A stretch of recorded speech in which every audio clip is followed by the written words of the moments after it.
those who were ill. Then Jesus went up on a mountainside and sat down with his disciples. The Jewish Passover festival was near. When Jesus looked up and saw a great crowd coming towards him, he said to Philip, "Where shall we buy bread for these people to eat?" He asked this only to test him, for he already had in mind what he was going to do. Philip answered him, "It would take more than half a year's wages to buy enough bread for each one to have a bite." Another of his disciples, Andrew, Simon Peter's brother, spoke up. "Here is a boy with 5 small barley loaves and 2 small fish. But how far will they go among so many?" Jesus said, "Make the people sit down." There was plenty of grass in that place, and they sat down. About 5,000 men were there. Jesus then took the loaves, gave thanks, and distributed to those who were seated as much as they wanted. He did the same with the fish. When they had all had enough to eat, he said to his disciples, "Gather the pieces that are left over, let nothing be wasted." So they gathered them and filled 12 baskets with the pieces of the 5 barley loaves left over by those who had eaten. After the people saw the sign Jesus performed, they began to say, "Surely this is the prophet who is to come into the world." Jesus, knowing that they intended to come and make him king by force, withdrew again to a mountain by himself. When evening came, his disciples went down to the lake, where they got into a boat and set off across the lake for Capernaum. By now it was dark, and Jesus had not yet joined them. A strong wind was blowing, and the waters grew rough.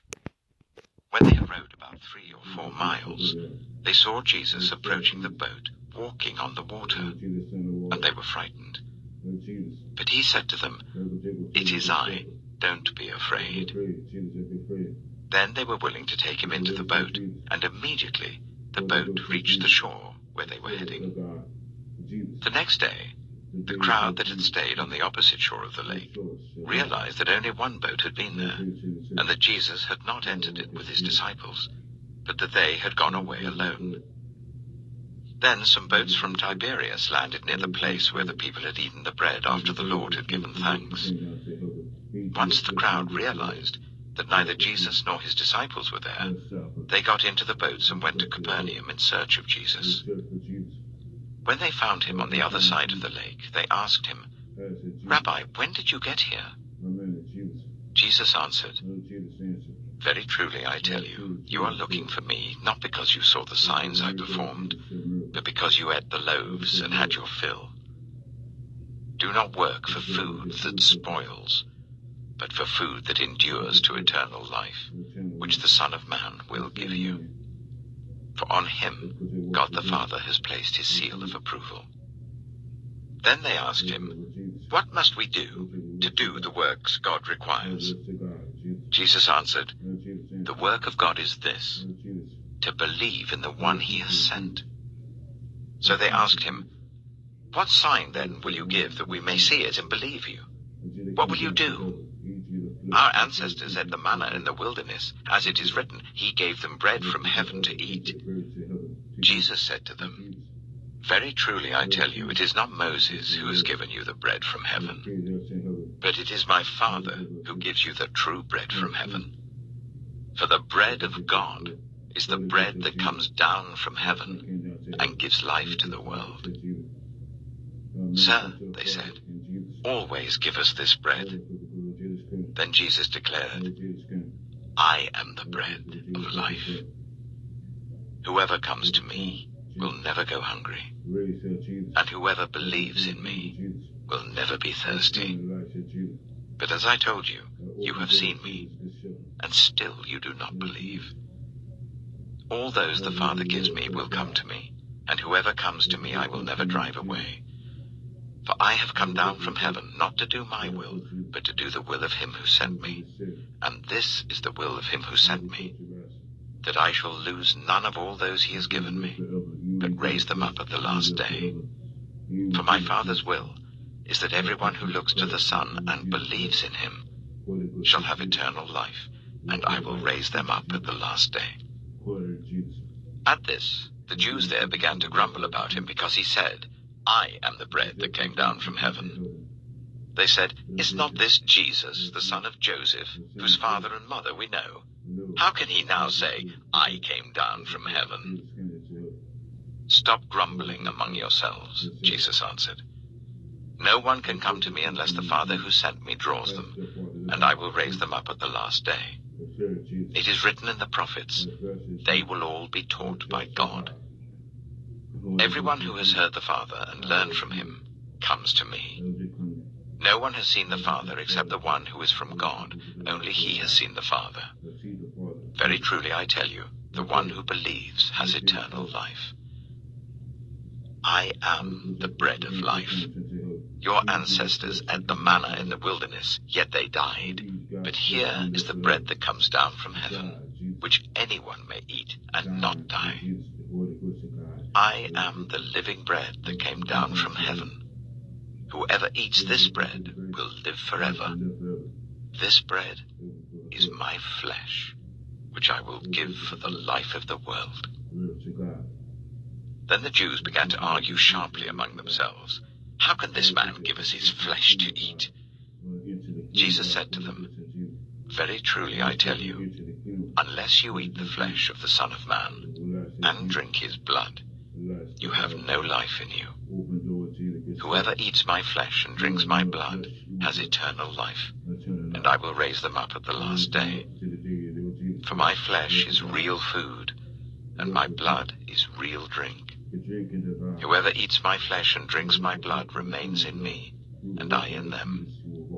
Just as the living Father sent me, and I live because of the Father, so the one who feeds on me will live because of me.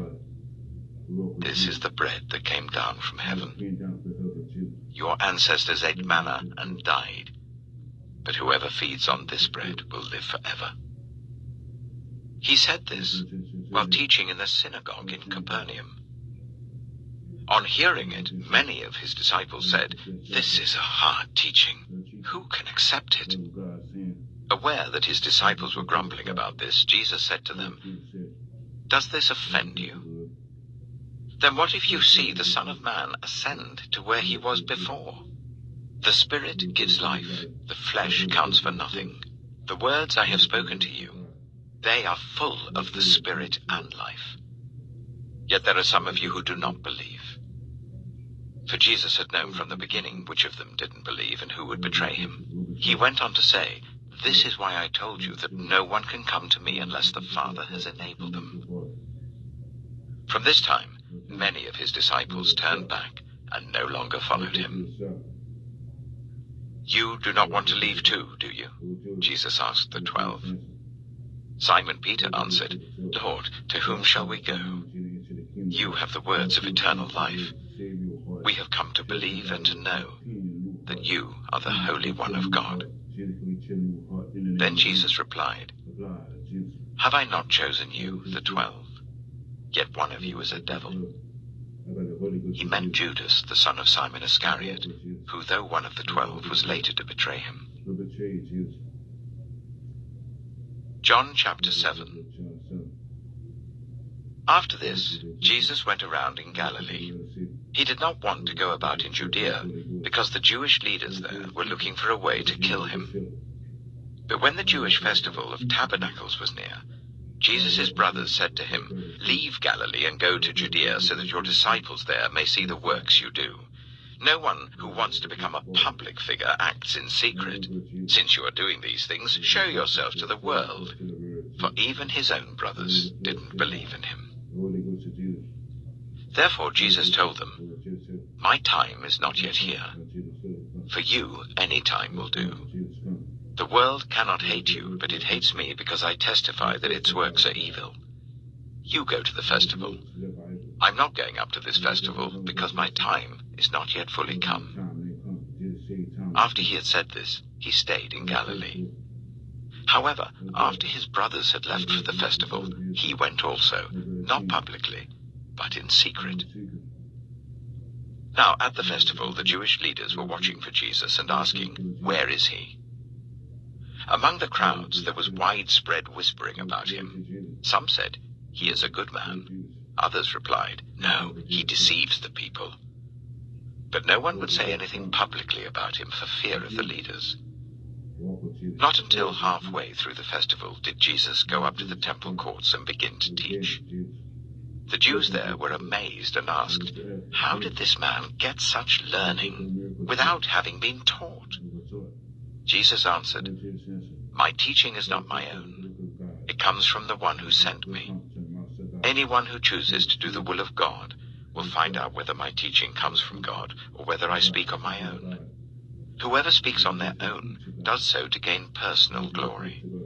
But he who seeks the glory of the one who sent him is a man of truth. There is nothing false about him. Has not Moses given you the law? Yet none of you keeps the law. Why are you trying to kill me?"